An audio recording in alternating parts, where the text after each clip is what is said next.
Salut les potos, alors ce soir, après le déballage de mes cartons que certains ont suivis sur Facebook, on va prendre le temps un petit peu de la review. Alors bon, l'image scintille un petit peu, voilà, il fait nuit, un petit peu moins d'éclairage, donc c'est pas aussi net qu'en plein jour, mais on va y arriver quand même, enfin j'espère. Alors, Kaifen Night Clone par ePro. Ça se présente dans une petite boîte comme ça, petit étui avec à l'intérieur, alors je vais faire un petit gros plan sur la caméra et je vais détailler après. Alors kit vraiment complet. On commence avec le petit tournevis que certains connaissent déjà, petit tournevis porte-clés. Alors on dévisse d'un côté, on a le micro tournevis plat, on dévisse de l'autre côté, on a le cruciforme qui va servir après pour les petits plots. On a un morceau de déco-wool, alors c'est même plus du 3 mm, ça c'est, je sais pas ce qu'ils prévoient de faire avec, c'est la première fois que j'en vois de l'aussi large que ça, c'est assez impressionnant quand même en main, le truc qui doit faire 5-6 mm à peu près de largeur, et on a encore une petite pochette, alors il y a quelques joints que j'ai déjà enlevés, hein. Mais on a les joints pour le verre, ou pour la partie inox, donc pour le bocal central, on a deux jeux, et on a encore quelques petits joints supplémentaires, ainsi que deux petites vis de réserve pour fixer le coil après. Voilà, donc ça c'est au niveau des accessoires. Alors le contenu du coffret, je vais vous couper un peu ma tête par contre, histoire que vous voyez un petit peu mieux au niveau contenu. Donc ça arrive avec un Kaifen en clone complet. Alors d'origine, il est monté avec la bague inox dedans. Moi simplement, je l'ai déjà ouvert pour regarder un petit peu ce qu'il en est, etc. Donc j'ai mis la bague plexi dessus, hein. Alors la bague plexi est livrée sans les joints. Donc c'est ce que je disais avant, les deux petits joints qui sont dans la pochette, faut penser à les rajouter avant de vouloir faire le montage, parce que sinon on va avoir des surprises après. Remplissage alors. Remplissage par le dessous, hein. On a la vis de remplissage ici à côté du 510, donc sous le dessous. Donc on reprend son petit cruciforme, on dévisse. C'est pratique ce petit cruciforme, mais quand on a des petites mains, moi avec mes grosses paluches, voilà, c'est un peu moins idéal. Donc on a la petite vis, ici qui permet d'accéder au réservoir, donc flacon, aiguille ou autre, voilà, on remplit tranquillement. Alors par contre, la petite vis du réservoir ici, attention à ne pas la perdre, ou alors repérer un petit peu les choses avant, parce que celle-là par contre n'est pas en supplément dans le kit, et j'en ai pas disponible sur le site, donc je penserai éventuellement à la prochaine commande chez Pro à en demander. On a un évent sur le côté. Il n'y a pas d'autres trous, hein, comme on peut voir sur d'autres versions. On a juste un évent pour l'aspiration. Donc la prise d'air se fait pas par en dessous. Là on a le 510. Alors bonne question. J'ai pas encore essayé, donc ça va être le moment. Est-ce qu'il est réglable?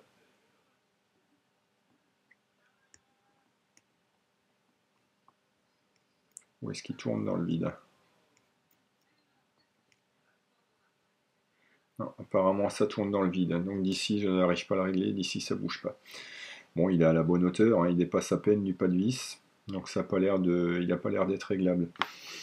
Alors on va passer au démontage, des petits accessoires encore avant, parce que effectivement ça, j'ai eu le petit retour comme quoi les drip tips 510 classiques n'étaient pas compatibles dessus, et je confirme. Alors je vais vous faire la présentation directement. Si j'enlève le drip tip d'origine que je vais mettre ici, effectivement ça passe pas. Alors, par contre les pros, ils ont quand même rajouté ce petit accessoire là qui permet tout simplement donc de rentrer ici et de faire la liaison, et là on peut se remettre nouveau n'importe quel drip tip 510 sans souci. Voilà. Donc le problème de compatibilité, l'accessoire est fourni avec, hein, il n'est pas dans le coffret, il est fourni séparément, mais voilà, c'est compris dans le prix. Alors démontage, alors quand on est habitué au Nova ou au Eclair 30 et compagnie, ça fait tout de suite un peu plus surprenant, hein. C'est la première fois que moi j'ai un Atto, c'est la première fois que j'ai un Atto réparable comme ça. Effectivement, ça change un peu. Alors je vais avoir droit à mon premier coil, on va dire, sur ce genre d'Atto aussi ce soir, en live, puisqu'il n'est pas encore, pas encore testé. Donc on m'en voulait pas si ça foire. On va essayer de le faire correctement. Démontage bac supérieur, on dévisse. On accède donc à la cuve du dessus. Donc premier élément, avec le joint torique, il n'est pas positionné comme j'ai pu le voir sur l'autre vidéo où il reste flottant au-dessus du tube. Le joint torique, il est intégré dans la gorge, on le voit en noir, hein, il est intégré dans la gorge du top cap. Donc on a l'étanchéité avec la cheminée sans avoir le joint qui se balade. Je dirais que ça, point positif. La partie réservoir. Alors là, je la déboîte. Elle est complète, hein, mais ça se redémonte des deux côtés.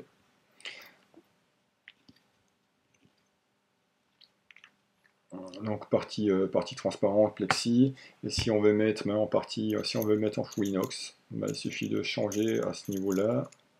Le temps de trouver le pas de vis, voilà.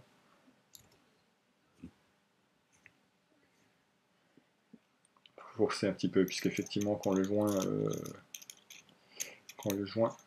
arrive sur le joint, bah, du coup, il faut un peu plus de force pour visser, mais au moins après c'est étanche, il n'y a pas de souci.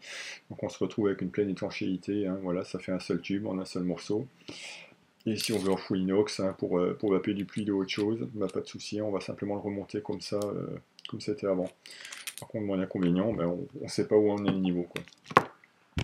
On continue le démontage, donc le dessus de la cheminée qui est démontable aussi. On accède au cœur, à la visibilité un petit peu du cœur du dispositif. Ça se démonte aussi. Et on accède, voilà. Donc là, vraiment, on a tout le bottom cap complet en un seul morceau. Voilà.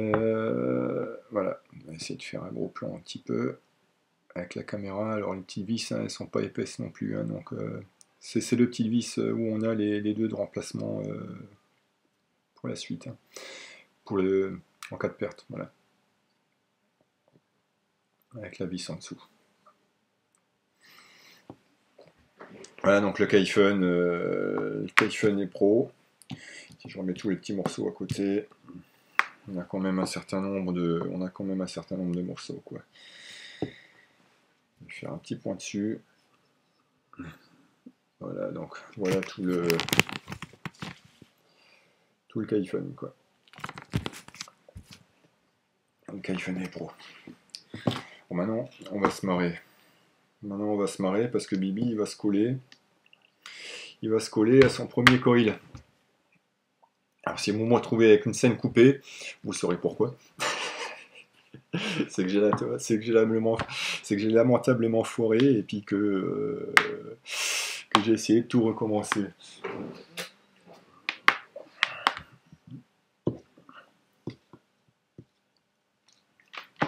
Alors, partir sur un coil double. Alors ça c'est l'éco-houle, hein, l'éco-houle de millimètres, 3 mm par contre, donc que j'ai reçu, que j'ai mis sur le site aussi. J'ai fait un test au chalumeau, pas de traces de couleur, rien du tout, hein, ça reste bien stable.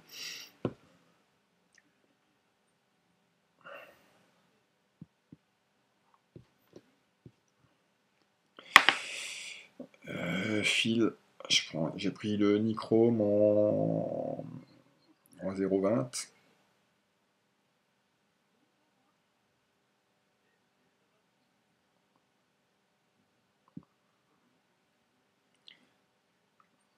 Voilà. On fait du 5 tours d'un côté, 6 de l'autre.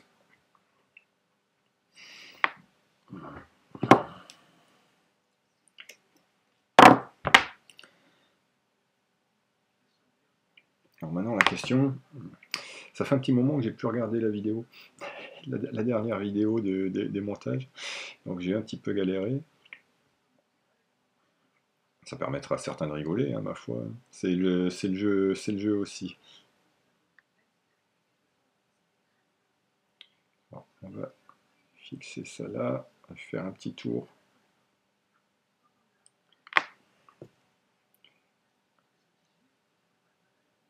Serrer tirer le fil.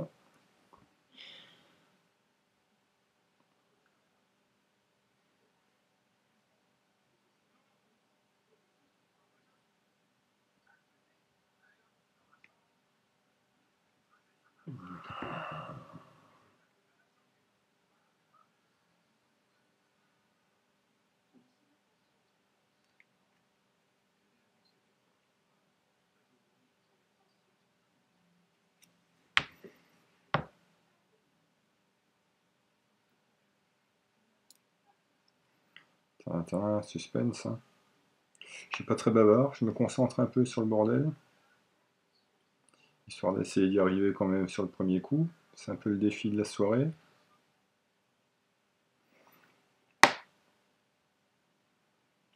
Tout en ayant quelque chose qui ressemble à quelque chose au final.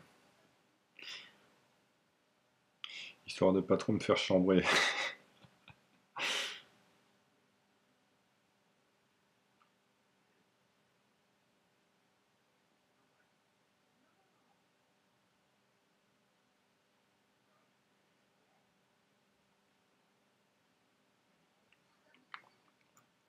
La prochaine fois, faites-moi penser. Allez remater la vidéo de ceux qui les ont déjà fait avant de m'avancer à faire une vidéo de démonstration.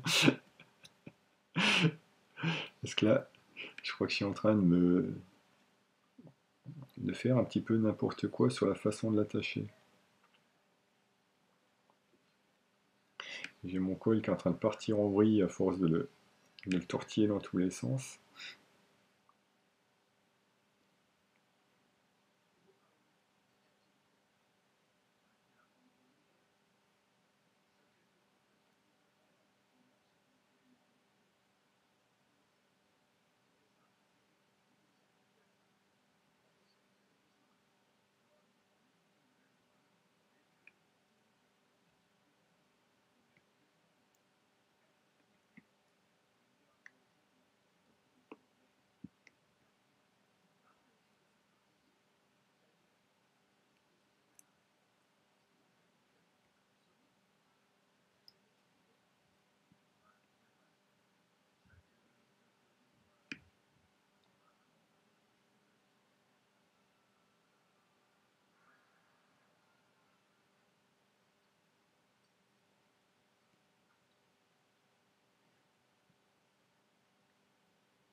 Pourquoi j'ai voulu faire un coil, moi?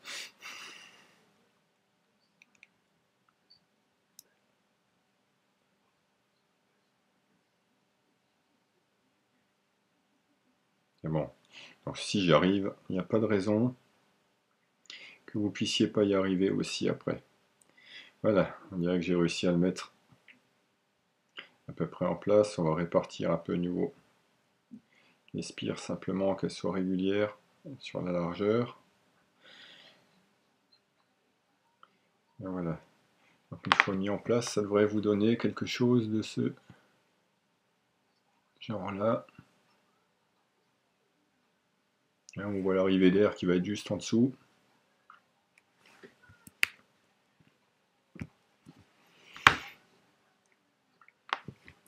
Bien resserré encore une fois.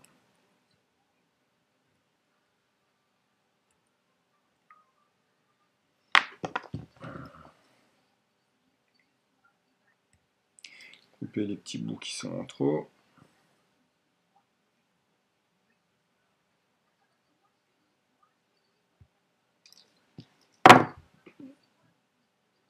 Voilà.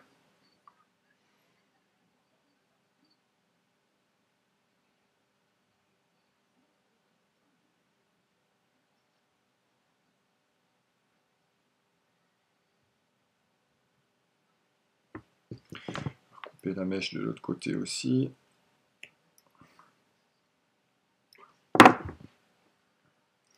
Et donc, si j'ai bien compris, on met la cheminée, on passe donc les mèches de l'autre côté, on revisse la cheminée dessus,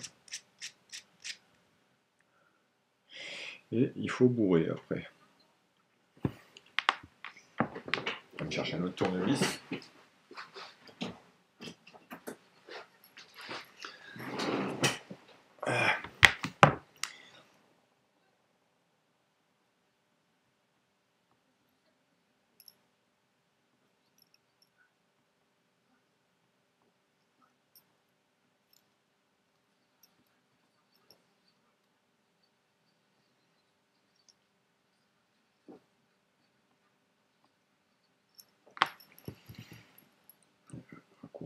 peu.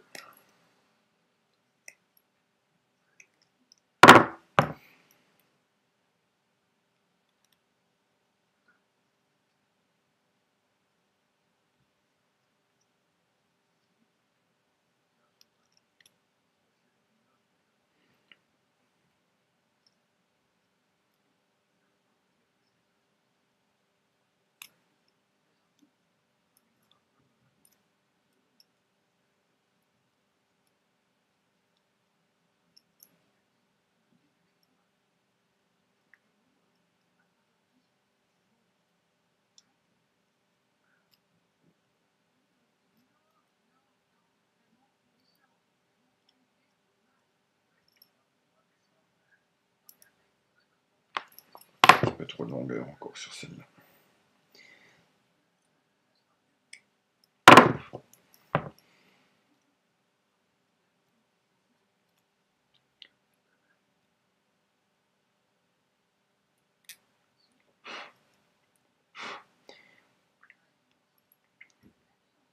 Voilà, donc au final, on se retrouve avec le coil au centre et vraiment la mèche donc, qui est descendue des deux côtés des contacts et qui va faire un peu réservoir, qui va ramener tout ça après. Voilà. Donc une fois que ça c'est fait, on remet le petit capuchon. Juste par acquis de conscience.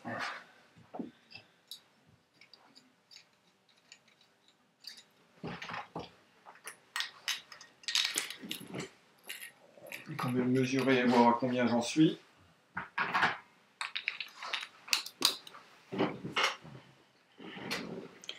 En résistance. Voir s'il faut que je recommence tout de suite ou pas. Alors, un 8, ben voilà, impeccable. Pour une première, j'aurais pu faire pire. Elle est passée où ma vidéo?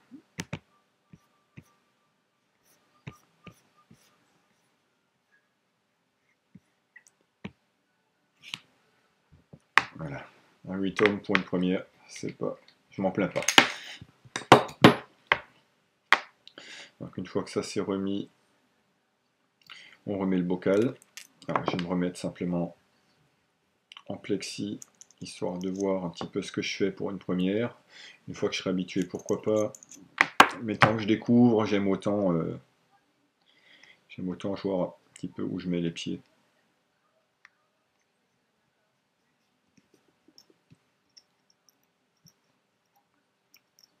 En matériaux, bien sûr, full inox, hein. Ça pèse son poids, mais c'est aussi la solidité. Voilà, on sent le produit solide à ce niveau-là.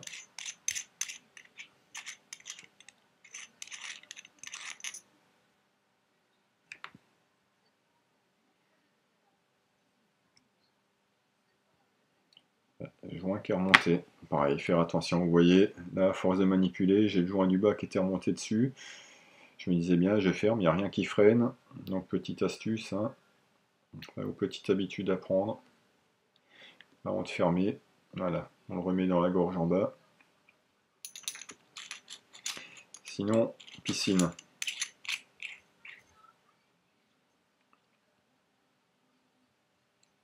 Pour une première, je m'en passerai.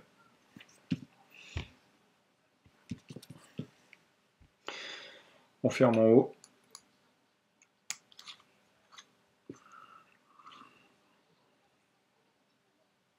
Voilà.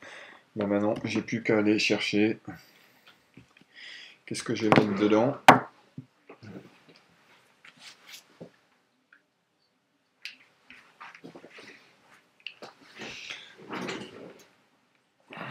Allez, faire plaisir.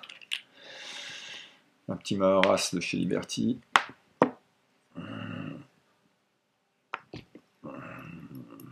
On va rouvrir la vis. Alors, ça sera pas le Maharas. Il faut que je cherche la seringue.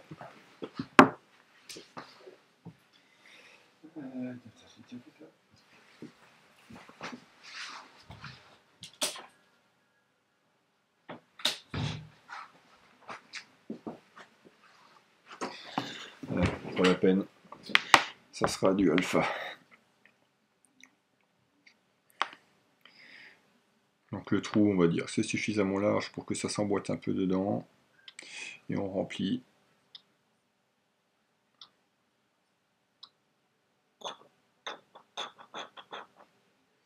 Bon, je crois qu'un flacon d'alpha, ça ne me suffira pas. Bon, on va faire une fois avec ça.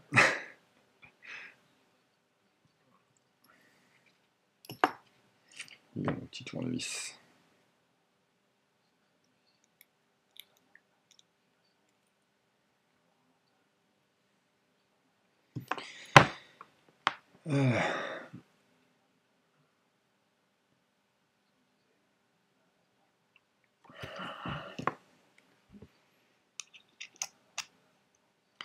Alors maintenant, question au spécialiste, combien de temps il faut laisser?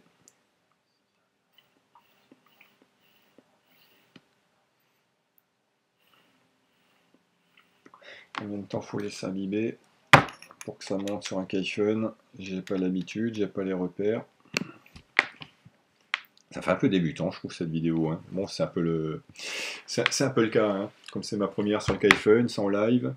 Je vous avais testé le VTR avant-hier. Je l'avais quand même déjà testé avant, le Eclair 30 aussi. Donc,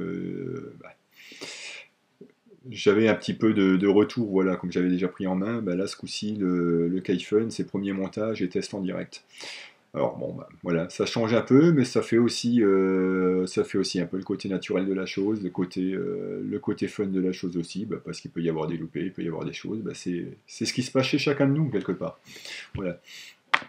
C'est pas la belle pub où tout le monde il est beau, tout le monde il est gentil, et puis une fois qu'on a le truc à la maison, bon maintenant ça marche comment? Comment je fais? Et puis on finit par le mettre dans un tiroir, parce que voilà. Allez, on va mettre ça à combien? On va rôder un peu, on va mettre ça à 7 watts pour commencer.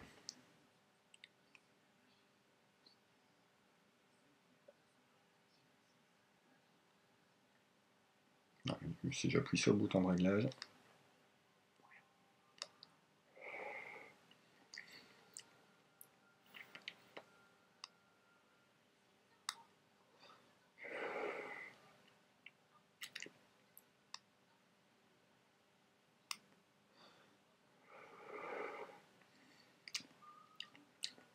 Surprend un peu. Vu la quantité de métal, je m'attendais à quelque chose d'un peu plus frais. Et ça arrive relativement chaud. Hein.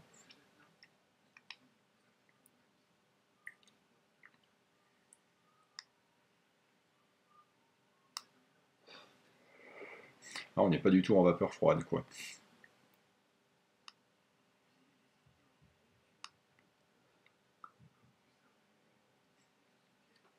Quand effectivement ça produit, la bête.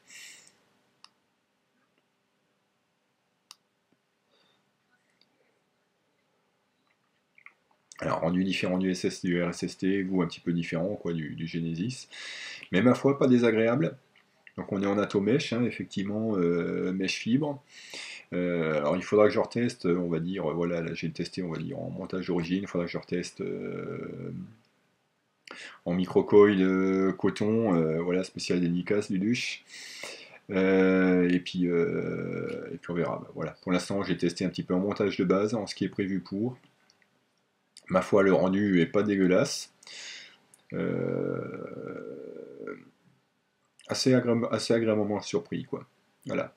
Alors je connais pas l'original, je saurais pas vous dire maintenant les grosses différences, je sais que l'original, et on a le remplissage, il y en a qui le remplissent par la bague sur le côté, donc là c'est pas du tout le cas, là le seul trou qu'on a c'est simplement la prise d'air, donc ça fait quelques différences, mais bon au moins il n'y a pas le débat maintenant, voilà j'ai pas la pointe, ou je peux pas mettre l'aiguille, etc., je risque d'abîmer le joint, bah là c'est clair, voilà, il n'y a rien à abîmer.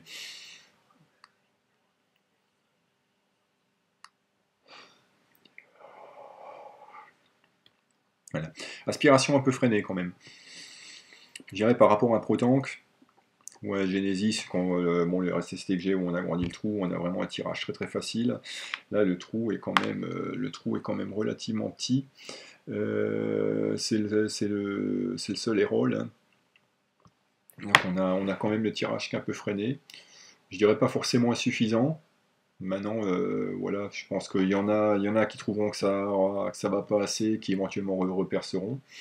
N'hésitez pas à apporter votre expérience aussi, hein, et puis à envoyer les commentaires. Sur ce, bonne vape.